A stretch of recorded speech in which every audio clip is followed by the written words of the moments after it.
Hello guys, welcome to study swat. Bangladesh की PM Sheikh Hasina का भारत दौरा पूरा हो चुका है। इस विजिट से भारत और बांग्लादेश के द्विपक्षीय संबंध और मजबूत हुए हैं। बांग्लादेश साउथ एशिया में भारत का लार्जेस्ट ट्रेड पार्टनर है और इंडियन एक्सपोर्ट्स के लिए फोर्थ लार्जेस्ट डेस्टिनेशन है। तो आइए जानते हैं कि शेख हसीना के इस विजिट के दौरान कौन कौन से मुद्दे प्रमुख रहे और शेख हसीना का भारत दौरा भारत के लिए क्यों इम्पोर्टेंट है। इससे पहले आपसे यह प्रश्न है कि मिखाइल गोर्बाचेव, जिनका हाल ही में निधन हो गया है, किस कंट्री के पूर्व राष्ट्रपति थे। यूक्रेन, रसिया, बेलारूस, बुल्गारिया। बांग्लादेश की प्रधानमंत्री शेख हसीना भारत के 4 दिवसीय दौरे पर आई। शेख हसीना का भारत दौरा भारत के लिए बहुत ही इम्पोर्टेंट है क्योंकि बांग्लादेश में चाइना का प्रभाव काफी बढ़ रहा है। बांग्लादेश भारत की नेबरहुड फर्स्ट पॉलिसी के तहत भारत का महत्वपूर्ण पार्टनर है। दोनों देशों ने सुरक्षा, व्यापार, ऊर्जा, कनेक्टिविटी, साइंस और टेक्नोलॉजी में काफी प्रगति की है। इस विजिट के दौरान दोनों देशों ने 7 समझौतों पर हस्ताक्षर किए। साउथ एशिया में बांग्लादेश भारत का सबसे बड़ा ट्रेड पार्टनर है और 5 सालों में दोनों देशों के बीच द्विपक्षीय व्यापार काफी तेजी से बढ़ा है। फाइनेंशियल ईयर 2021 में बांग्लादेश भारत का चौथा सबसे बड़ा इंपोर्टर बन गया। फाइनेंशियल ईयर 2021 की तुलना में फाइनेंशियल ईयर 2022 में बांग्लादेश में भारत का एक्सपोर्ट 66% बढ़कर $9.69 अरब हो गया।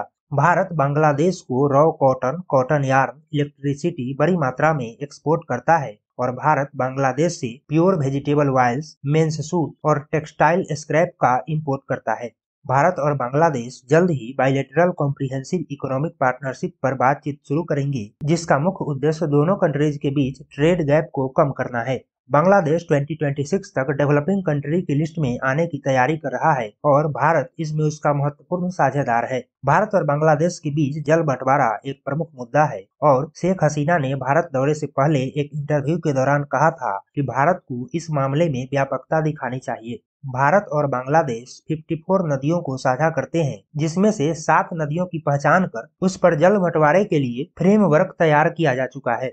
शेख हसीना ने एक इंटरव्यू के दौरान कहा था कि भारत से पानी आ रहा है, इसलिए भारत को इस क्षेत्र में व्यापकता दिखानी चाहिए, जिससे दोनों देशों को लाभ हो सके।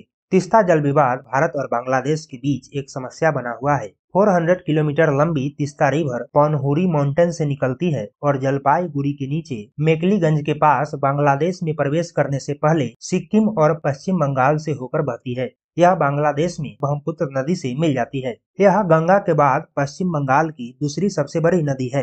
भारत और बांग्लादेश 1980 के दशक से नदी के पानी में प्रत्येक देश का हिस्सा निर्धारित करने के लिए बातचीत कर रहे हैं। 2011 में दोनों देशों के बीच जल बंटवारा समझौता हुआ था और प्रधानमंत्री मनमोहन सिंह बांग्लादेश की हिस्टोरिक विजिट पर इस समझौते पर हस्ताक्षर करने वाले थे, लेकिन पश्चिम बंगाल की मुख्यमंत्री ममता बनर्जी, जो प्रधानमंत्री के साथ जाने वाली थी, उन्होंने आखिरी समय पर जाने से इनकार कर दिया और यह समझौता विफल हो गया। उसके बाद से आज तक तीस्ता विवाद सुलझाया नहीं गया है। इस विजिट के दौरान भारत और बांग्लादेश ने कुशियारा नदी जल बंटवारे पर समझौता कर लिया है। इस समझौते से साउथ असम और सिलहट के लोगों को फायदा होगा और दोनों देश बाढ़ के आंकड़ों को भी शेयर करेंगे।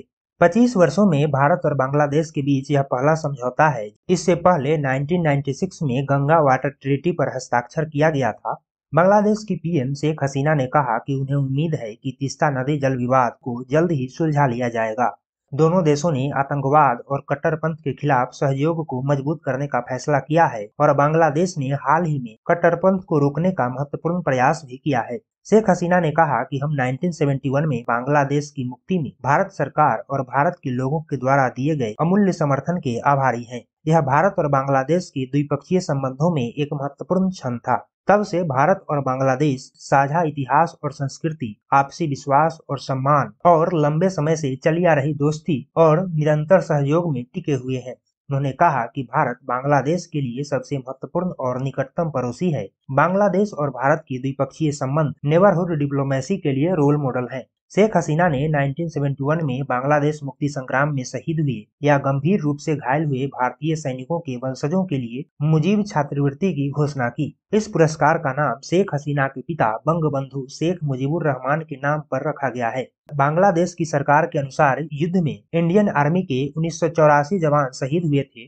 शेख हसीना ने कहा कि हमारा मुख्य उद्देश्य इकोनॉमी को डेवलप करना है और हमारे लोगों की बुनियादी जरूरतों को पूरा करना है। शेख हसीना ने राजघाट में महात्मा गांधी के स्मारक पर पुष्पांजलि भी अर्पित की और कांग्रेस नेता राहुल गांधी से भी मुलाकात की। शेख हसीना बड़े ही चतुर तरीके से भारत और चीन के बीच बैलेंस स्थापित कर रही हैं। पिछले हफ्ते ही चीन के फॉरेन मिनिस्टर वांग यी ने बांग्लादेश का दौरा किया था। चीन खुद को बांग्लादेश का most reliable long term strategic partner बताता है, लेकिन बांग्लादेश ने श्रीलंका द्वारा चीन से कर्ज लेने पर सतर्क किया है। भारत ने बांग्लादेश के साथ वाटरवे एग्रीमेंट भी साइन किया है, जिससे भारत के लिए चटगांव बंदरगाह के माध्यम से उत्तर पूर्व में गुड्स ट्रांसपोर्ट करना आसान हो गया है। ऊर्जा के क्षेत्र में भी दोनों देशों के संबंध काफी गहरे हैं। झारखंड थर्मल प्लांट में अडानी समूह द्वारा निर्मित 1600 मेगावाट बिजली बांग्लादेश को एक्सपोर्ट की जाती है। भारत बांग्लादेशी नागरिकों के लिए मेडिकल उपचार का हब बना हुआ है। 2021 में बांग्लादेश को 2.8 लाख वीजा जारी किए गए, जिसमें 2.3 लाख मेडिकल वीजा थे। मुक्ति योद्धा मेडिकल योजना के तहत बांग्लादेश के मरीजों का भारत में इलाज चल रहा है। तो वीडियो की शुरुआत में मैंने यह प्रश्न पूछा था कि मिखाइल गोर्बाचेव, जिनका हाल ही में निधन हो गया है, किस देश के पूर्व राष्ट्रपति थे? तो मिखाइल गोर्बाचेव रसिया के राष्ट्रपति थे।